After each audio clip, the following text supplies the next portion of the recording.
నియోజకవర్గాల పునర్విభజన బిల్లు ప్రకారం లోక్సభ సీట్లు 543 నుంచి 850కి పెరిగే అవకాశం ఉంది. ఈ నెల 16న నియోజకవర్గాల పునర్విభజన బిల్లు, మహిళా రిజర్వేషన్ బిల్లులను పార్లమెంట్లో ప్రవేశపెట్టేందుకు కేంద్ర ప్రభుత్వం సిద్ధమైంది.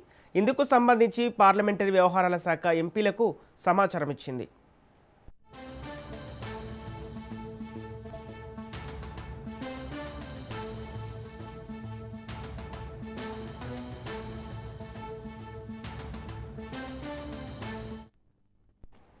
పునర్విభజన బిల్లు ప్రకారం రాష్ట్రాల్లో 815 వరకు, కేంద్రపాలిత ప్రాంతాల్లో 35 వరకు స్థానాలు పెరిగే అవకాశం ఉంది. దీంతో లోక్సభ స్థానాలు 543 నుంచి 850కి చేరవచ్చని అంచనా ఉంది. లోక్సభలో బిల్లు ఆమోదం పొందిన తర్వాత కేంద్ర ప్రభుత్వం డీలిమిటేషన్స్ కమిషన్ను ఏర్పాటు చేసి సీట్ల పెంపు కార్యక్రమాన్ని వేగంగా పూర్తి చేసి 2029 ఎన్నికల్లో అమలు చేయాలని భావిస్తోంది.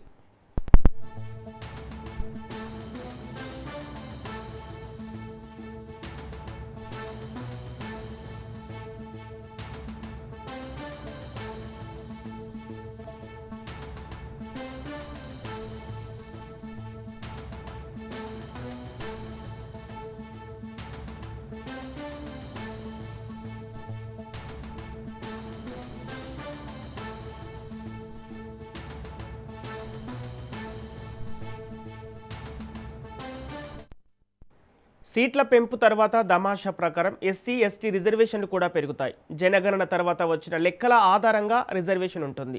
అన్ని రాష్ట్రాల్లో సగటున లోక్సభ, అసెంబ్లీ సీట్లను 50% పెంచాలని నిర్ణయించినట్టు తెలుస్తోంది.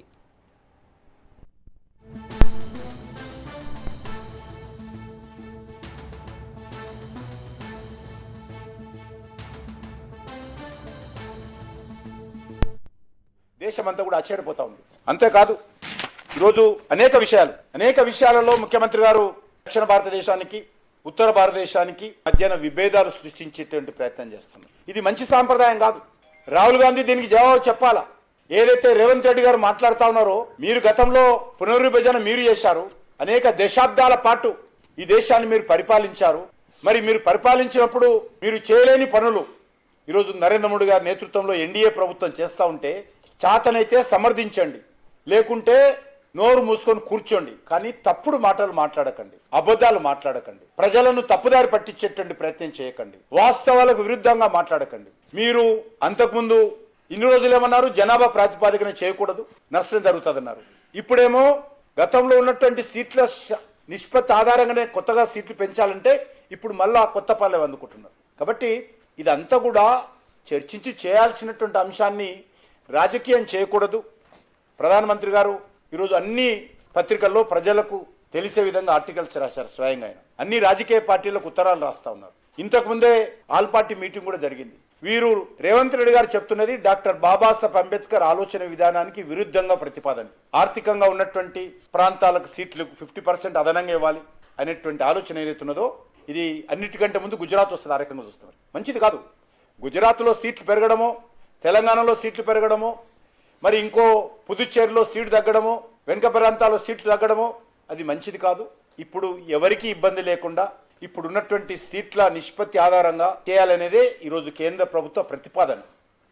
ఆ ప్రతిపాదన పైన మరిన్ని నిర్మాణాత్మకమైనటువంటి సూచనలు చేయండి, సలహాలు ఇవ్వండి ప్రభుత్వానికి.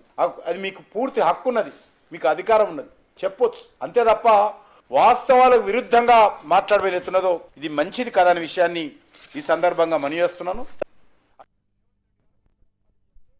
ఈరోజు దేశమంతా కూడా ఆశ్చర్యపోతా ఉంది.